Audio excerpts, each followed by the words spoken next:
নমস্কাৰ, এই মুহূৰ্তত লৈ আহিছোঁ অসমবাসী ৰাইজৰ কাৰণে ৰাতিপুৱাৰ কেইবাটাও বিগ ব্ৰেকিং নিউজ। আজি হৈছে 9 মাৰ্চ। ৰাজ্যৰ কোটি কোটি জনসাধাৰণৰ বাবে লৈ আহিছোঁ ভাল খবৰ। ঘৰ নোপোৱাসকলৰ বাবে মুখ্যমন্ত্ৰীয়ে দিলে ডাঙৰ খবৰ। যিসকলে ঘৰ পোৱা নাই তেওঁলোকৰ বাবে আহি পৰিছে ভাল খবৰ। 13 মাৰ্চৰ পৰা দিয়া হ'ব PMAY ঘৰ।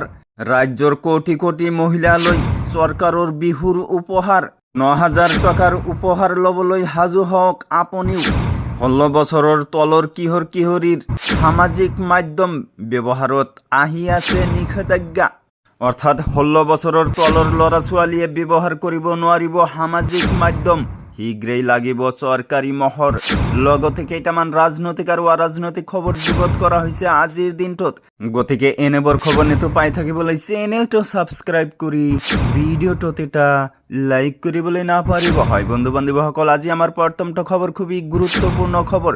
লগতে অসমবাসী ৰাইজৰ কাৰণে এটা ডাঙৰ খবৰ। PMAY ঘৰ নোপোৱাসকলৰ বাবে আহি গ'ল ডাঙৰ খবৰ। প্ৰতিগৰাকী যোগ্য দৰিদ্ৰ পৰিয়ালে লাভ কৰিব চৰকাৰী ঘৰ।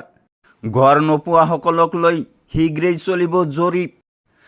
চাহ শ্ৰমিকসকলে মাটিৰ পাট্টাৰ লগতে লাভ কৰিব চৰকাৰী ঘৰ। 13 মাৰ্চৰ পৰা চাহ শ্ৰমিকক দিয়া হ'ব মাটিৰ পাট্টা। মাটিৰ পাট্টাৰ লগতে ঘৰ দিয়াৰ বাবেও কেন্দ্ৰীয় মন্ত্ৰী শিৱৰাজ সিং চৌহানৰ অনুমোদন।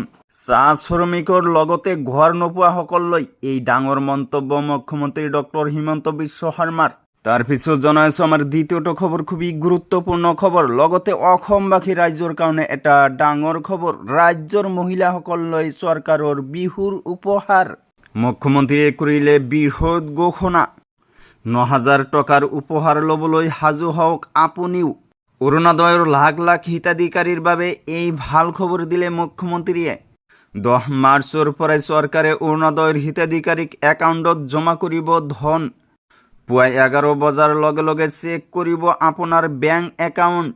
মুখ্যমন্ত্ৰী ডক্টৰ হিমন্ত বিশ্ব শৰ্মাৰ ডাঙৰ মন্তব্য। তাৰপিছত জনাইছোঁ আমাৰ পৰৱৰ্তী খবৰ, খুবেই গুৰুত্বপূৰ্ণ খবৰ। দেশৰ বহু ৰাজ্যত 16 বছৰ তলৰ কিশোৰ কিশোৰীৰ সামাজিক মাধ্যম ব্যৱহাৰত আহি গ'ল নিষেধাজ্ঞা। শীঘ্ৰেই চৰকাৰী মহৰ লাগিব এই নিষেধাজ্ঞাত। অন্ধ্ৰপ্ৰদেশৰ পিছতে কৰ্ণাটকতো নিষিদ্ধ হ'ব 16 বছৰ তলৰ কিশোৰ কিশোৰীৰ বাবে সামাজিক মাধ্যম ব্যৱহাৰ। বিশ্ববিদ্যালয়সমূহৰ উপাচাৰ্যৰ সৈতে বৈঠকৰ পিছতে সিদ্ধান্ত কৰ্ণাটক চৰকাৰৰ। অষ্ট্ৰেলিয়াৰ দৰে দেশত শিশুৰ বাবে মোবাইল ফোন নিষিদ্ধ কৰাৰ সিদ্ধান্তক অনুসৰণ কৰ্ণাটক চৰকাৰৰ। অন্ধ্ৰপ্ৰদেশ আৰু গোৱা আদিতো এনে ব্যৱস্থা কাৰ্যকৰী কৰাৰ দাবী চৰকাৰৰ। উপাচাৰ্যৰে বৈঠকৰ পিছতে সামাজিক মাধ্যম ব্যৱহাৰৰ ক্ষেত্ৰত আইনগত পৰামৰ্শ কৰ্ণাটক চৰকাৰলৈ। এই পৰিকল্পনাৰে মোবাইল এৰক কিতাপ ধৰক শীৰ্ষৰ অভিযান কৰ্ণাটক চৰকাৰৰ। শিশুৰ আচৰণ তথা সাধাৰণ জ্ঞান আহৰণতো পৰিছে নেতিবাচক প্ৰভাৱ। শীঘ্ৰেই কৰ্ণাটকত কাৰ্যকৰী হ'ব এই নিয়ম। বন্ধুসকল, এয়াই আছিল আপোনালোকক দিবলগীয়া আজিৰ খবৰ। ভিডিঅ'টো ভাল লাগিলে লাইক কৰি এটা শ্বেয়াৰ কৰিবলৈ নাপাহৰিব।